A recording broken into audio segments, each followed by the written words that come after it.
Today, we're going to talk about real estate buying power.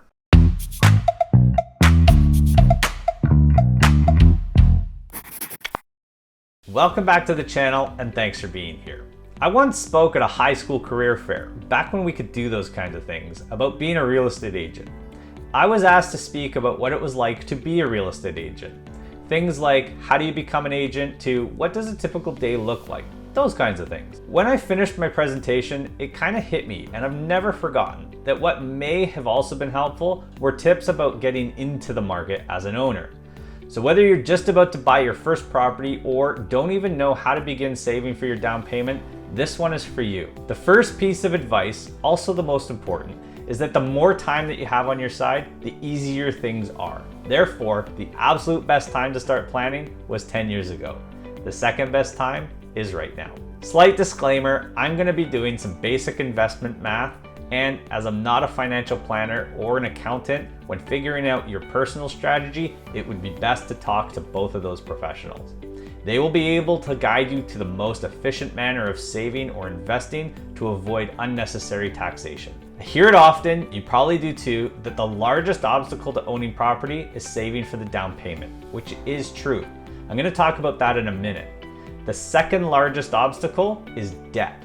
The more debt a person has, the less ability they have to borrow money, and therefore their buying power when it comes to real estate is decreased. And what is the single largest debt to avoid? Car loans. As long as you have a car loan, your borrowing power will be exponentially less. You may think that if you buy a $25,000 car, you are simply reducing your buying power for real estate by the same amount. Unfortunately, it doesn't work that way. Let's assume that that $25,000 car comes with a $500 monthly payment. In today's mortgage market, that would mean a reduced buying power of over $135,000. So what should you do? As best you can, buy cars with cash or pay off the loans as quick as possible. This will help avoid a couple surprises when you decide to buy your first place. Already have your debts under control? That's great. Let's talk about your down payment. As I said earlier, you want as much time on your side as possible.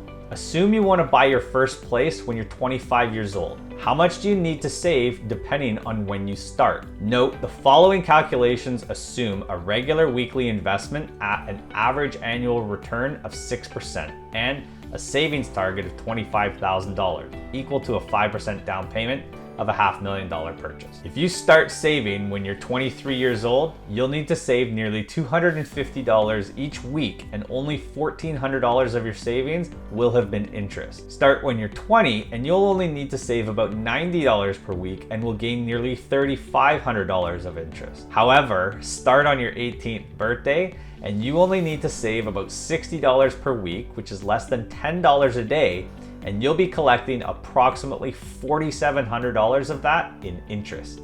So the next time you buy a coffee, go out for lunch, or order something through Amazon Prime, just think about where you want to be living in 5 to 10 years. That's it for me for the day. If you liked the video or at the very least learned something, hit the like button for me and let me know in the comment section below.